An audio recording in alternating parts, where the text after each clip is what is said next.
Assalamualaikum warahmatullahi wabarakatuh. Pada kesempatan ujian akhir semester mata kuliah pemrograman internet, teori dan sekaligus juga praktikumnya, di sini saya akan mempresentasikan hasil proyek yang telah saya buat mengenai sistem informasi Posyandu Astamaya. Alasan kenapa sistem informasi ini dinamakan Posyandu Astamaya itu karena di daerah saya nama posyandunya yaitu Posyandu Astamaya. Gitu.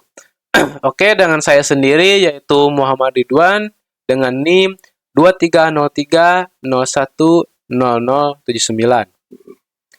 Oke, kita masuk ke latar belakang. Latar belakang dibuatkannya sistem informasi ini yang pertama yaitu Posyandu berperan penting dalam pelayanan kesehatan ibu dan balita. Lalu yang kedua, pencatatan data Posyandu masih banyak dilakukan secara manual. Lalu yang ketiga, data mudah hilang, rusak, dan rawan kesalahan pencatatan. Lalu yang keempat, proses pencarian dan rekap data membutuhkan waktu lama. Lalu yang kelima, yaitu perkembangan teknologi memungkinkan pengelolaan data secara digital. Lalu yang keenam, sistem informasi berbasis web dapat meningkatkan efisiensi dan akurasi data. Lalu yang terakhir, diperlukannya sistem informasi Posyandu berbasis web untuk membantu kader dan orang tua balita. Lalu kita masuk ke tujuan sistem. Tujuan sistem informasi ini yaitu yang pertama meningkatkan efisiensi pengelolaan data Posyandu. Yang kedua mengurangi kesalahan dan kehilangan data. Yang ketiga mempermudah pemantauan pertumbuhan balita. Yang keempat menyediakan informasi secara online. Lalu yang terakhir mendukung peningkatan kualitas pelayanan Posyandu. Lalu kita masuk ke gambaran umum sistem. Nah, sistem informasi Posyandu berbasis web merupakan sebuah aplikasi yang dirancang untuk membantu pengelolaan data kegiatan Posyandu secara terkomputerisasi. Sistem ini digunakan untuk mengelola data ibu, balita, penimbangan, imunisasi, serta jadwal kegiatan Posyandu. Sistem memiliki dua bagian utama, yaitu halaman front-end yang dapat diakses oleh masyarakat tanpa login untuk melihat informasi umum, dan halaman back-end yang hanya dapat diakses oleh admin melalui proses autentikasi. Lalu, dengan dukungan database MySQL, seluruh data disimpan secara terpusat sehingga lebih terstruktur, aman, dan mudah dikelola. Sistem ini bertujuan untuk meningkatkan efisiensi pelayanan serta mempermudah pemantauan kesehatan balita.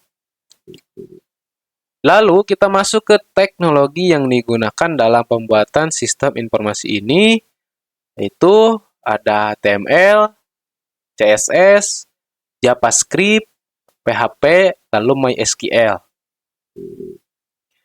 Lalu kita masuk ke struktur database-nya. Pada sistem informasi Posyandu berbasis web dirancang untuk menyimpan dan mengelola seluruh data yang berkaitan dengan kegiatan Posyandu secara terpusat. Database menggunakan MySQL dan terdiri dari beberapa tabel utama yang saling berelasi. Perancangan database ini bertujuan untuk menjaga konsistensi data, menghindari duplikasi, serta mempermudah proses pengelolaan dan penarikan informasi yang dibutuhkan oleh sistem. Lalu kita masuk ke tabel.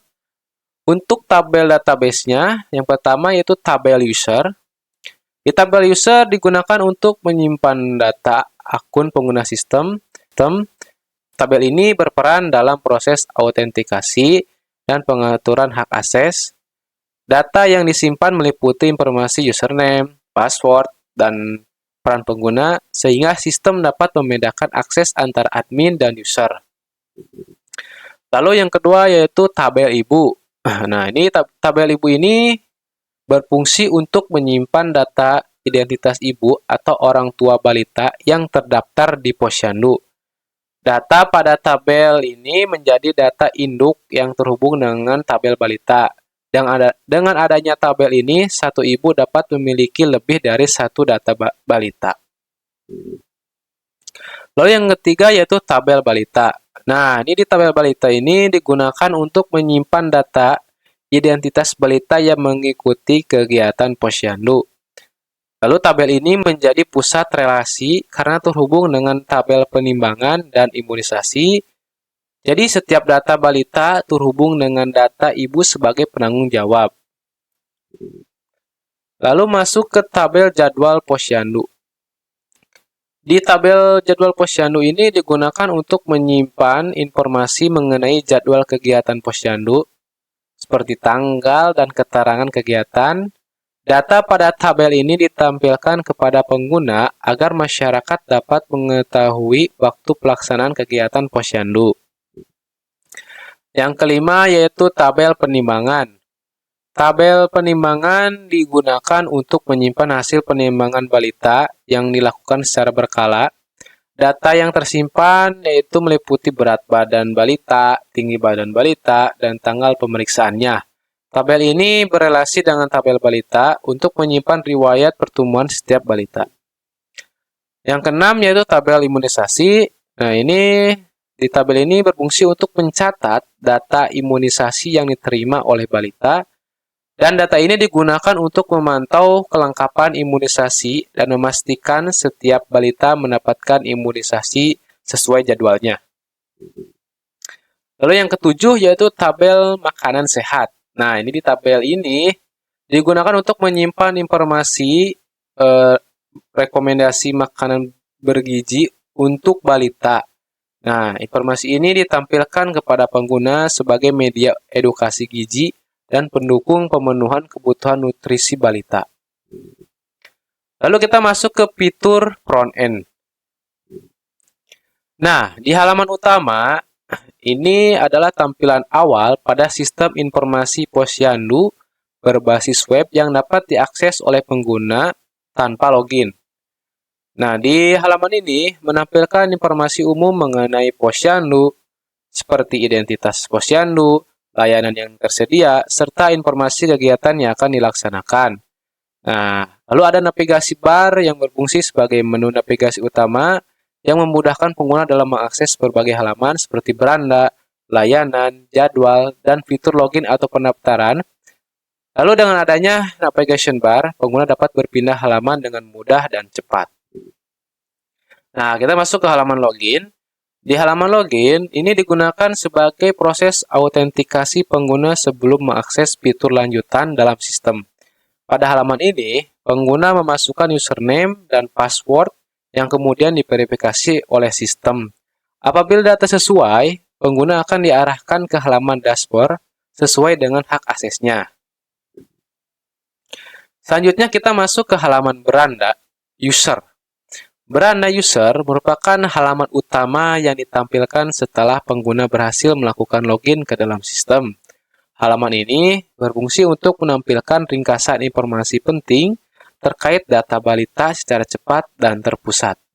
Lalu pada dashboard, pengguna dapat melihat identitas balita, usianya, berat badan, tinggi badan, serta status gizi berdasarkan hasil penimbangan terakhir. Selain itu, dashboard juga menampilkan informasi jadwal kegiatan Posyandu yang akan datang sebagai pengingat bagi orang tua agar tidak melewatkan kegiatan pelayanan kesehatan balita. Dengan adanya dashboard, pengguna dapat memantau kondisi pertumbuhan balita secara lebih mudah dan efisien. Lalu kita masuk ke halaman status gizi. Di halaman status gizi, ini digunakan untuk menampilkan kondisi gizi balita berdasarkan data pertumbuhan yang telah dicatat. Nah, pada halaman ini ditampilkan informasi berat badannya, tinggi badannya, dan usia balita, yang kemudian digunakan sistem untuk menentukan status gizi dan kondisi pertumbuhan balita. Masuk ke halaman riwayat gizi. Nah, ini di halaman riwayat gizi ini menampilkan catatan perkembangan balita berdasarkan hasil penimbangan yang dilakukan secara berkala. Pada halaman ini, pengguna dapat melihat riwayat berat badan, tinggi badan, dan tanggal pemeriksaan, sehingga orang tua dapat memantau perubahan dan perkembangan gizi balita dari waktu ke waktu.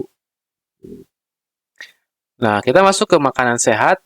Nah, di makanan sehat ini, di halaman makanan sehat ini berfungsi sebagai media informasi dan edukasi bagi pengguna mengenai rekomendasi makanan bergizi untuk balita.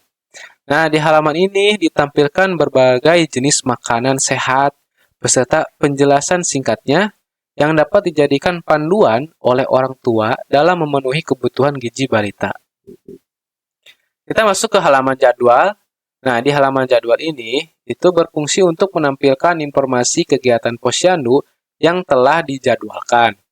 Pada halaman ini, pengguna dapat melihat daftar kegiatan seperti penimbangan, imunisasi, dan penyuluhan kesehatan lengkap dengan tanggal dan keterangan kegiatan, sehingga pengguna dapat mengetahui dan mengikuti jadwal posyandu dengan tepat. Oke, kita masuk ke halaman kalkulator. Di halaman kalkulator digunakan untuk membantu pengguna atau ibu dari balita untuk melakukan perhitungan kondisi pertumbuhan balita secara mandiri. Nah, pada halaman ini, pengguna memasukkan data seperti usia, berat badan, dan tinggi badan. Lalu kemudian sistem memproses data tersebut untuk menampilkan hasil perhitungan status gizi serta indikasi stunting. Nah, di fitur ini membantu orang tua dalam melakukan pemantauan awal terhadap kondisi pertumbuhan balita secara cepat dan sederhana. Nah, ini adalah halaman yang terakhir, yaitu halaman profil. Itu untuk menampilkan informasi akun pengguna dalam sistem informasi posyandu. Di halaman ini, pengguna dapat melihat dan mengelola data pribadi serta informasi balita yang terhubung dengan akun tersebut. Nah, halaman profil juga digunakan sebagai pengaturan data pengguna agar tetap sesuai dan terbarui. Oke, kita masuk ke fitur backend. Nah, di halaman dashboard admin, ini merupakan halaman utama yang ditampilkan setelah admin berhasil melakukan login ke dalam sistem. Di halaman ini berfungsi untuk menampilkan ringkasan data penting seperti jumlah ibu dan balita terdaftar, data penimbangan, serta aktivitas posyandu secara umum. Lalu dengan adanya dashboard ini, admin dapat memantau kondisi dan perkembangan data posyandu secara cepat dan terpusat. Lalu kita masuk ke data ibu, halaman data ibu. Di halaman data ibu ini digunakan oleh admin untuk mengelola data identitas ibu atau orang tua dari balita yang terdaftar dalam sistem. Nah, di halaman ini, admin dapat menambahkan, melihat, mengubah, dan menghapus data ibu sebagai data pendukung yang terhubung dengan data balita dalam kegiatan posyandu. Oke, kita masuk ke halaman data balita. Di halaman data balita digunakan oleh admin untuk mengelola data balita yang terdapat dalam sistem informasi posyandu. Nah, pada halaman ini, admin bisa menambahkan, melihat, mengubah, dan menghapus data balita seperti identitas balita dan data orang tua. Data balita ini menjadi data utama dalam proses pemantauan pertumbuhan dan kesehatan balita. Lalu kita masuk ke halaman penimbangan. Di halaman penimbangan digunakan oleh admin untuk mencatat dan mengelola hasil penimbangan balita yang dilakukan pada setiap kegiatan posyandu. Nah, di halaman ini, admin dapat memasukkan data berat badan, tinggi badan, dan tanggal pemeriksaan yang selanjutnya digunakan untuk memantau pertumbuhan serta menentukan status gizi balita. Lalu di halaman imunisasi, kita masuk ke halaman imunisasi ya. Nah, ini digunakan oleh admin untuk mengelola data imunisasi balita dalam sistem informasi posyandu.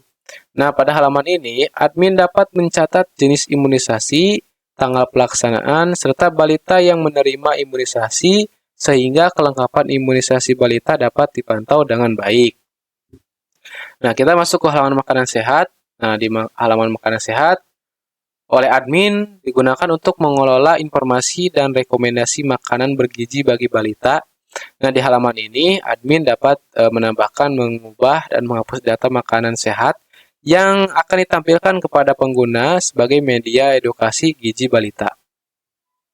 Lalu untuk halaman jadwal, ya, ini digunakan oleh admin untuk mengelola data jadwal kegiatan Posyandu. Di halaman ini, admin bisa menambahkan, mengubah, dan menghapus jadwal kegiatan seperti penimbangan, imunisasi, dan penyeluruhan kesehatan lengkap dengan informasi tanggal dan keterangan jalan.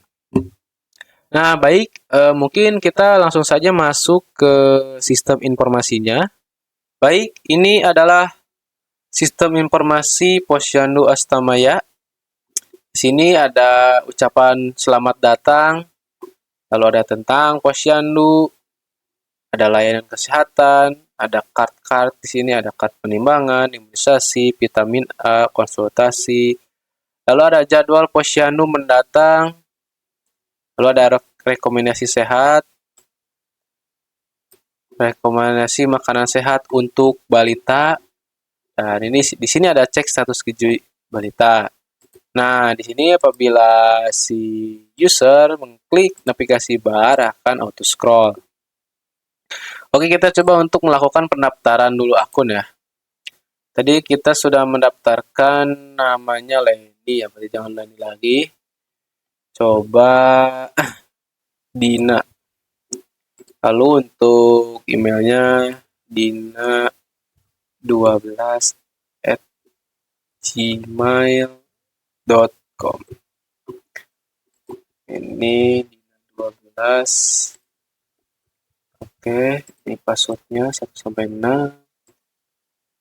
Daftar sekarang. Nah, ini sudah ya. Sudah terdaftar, coba kita login menggunakan Dina ya. Dina12, username-nya atau emailnya. 1, 2, 3, 4, 5, 6. Oke, coba kita login. Nah, ini sudah bisa untuk login. Sudah bisa ya. Nah, di sini ini sebelum user melengkapi profilnya, di sini tidak bisa untuk membuka status gizi riwayat makanan. Nah, paling juga bisa makanan, jadwal, kalkulator pasti bisa. Nah, supaya bisa kita coba lengkapi ya.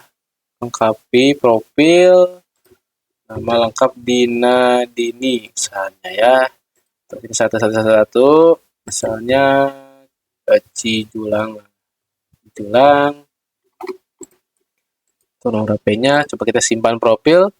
Baik, kita coba lihat. Nah, di sini ini masih belum karena si admin belum menambahkan nama anak dari Ibu Dina ini. Coba kita logout dulu. Kita masuk sebagai admin. Admin password. Udah. Nah, di sini sudah bertambah nih. Awalnya ini 4, tadi saya lihat ini 4, sekarang bertambah data ibu menjadi 5. Lalu kita cek di data ibu. Nah, di data ibu ada nih Dina Dini ya, sudah kita tambahkan.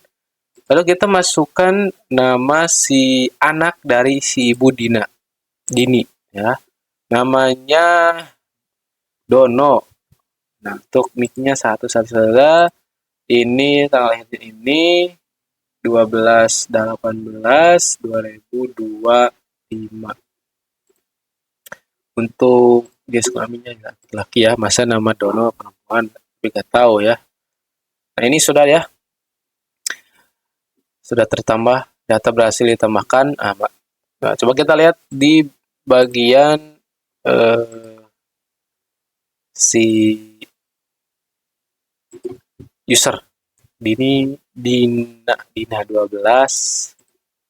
Lalu passwordnya tadi itu, nah ini login, coba kita lihat.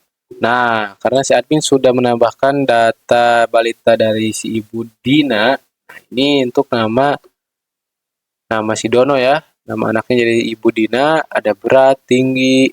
Di sini belum terisi ya, belum diisi karena Ibu Dina belum membawa Dono ke Posyandu. Oke. Nah, coba kita tambahkan si misalnya si Dono udah penimbangan ya. Baik, coba kita masukkan di penimbangan. Ini misalnya si Dono udah melakukan penimbangan. Misalnya si Dono beratnya 8 kg, Ratingnya 80. Kita pilih mana tadi Dono. Nah, ini simpan. Oke, kita lihat Dono. Nah, ini ternyata Dono itu gizi lebih ya. Ternyata Dono itu gizi lebih. Dan berat badan 8, tinggi 80.0, di status gizinya itu gizi lebih. Ini adalah untuk status-status gizinya normal, gizi kurang. Ini status stuntingnya normal, stunting. Lalu ada halaman imunisasi. Nah, ini untuk coba si Dono kita diimunisasi misalnya polio 1, keterangannya ya baik misalnya. Coba simpan. Nah, ini sudah simpan makanan sehat. Ini adalah cerut untuk menambahkan rekomendasi makanan sehat untuk balita, misalnya apa ya? Pepaya, gitu kan? Deskripsi pepaya bagus untuk pencernaan.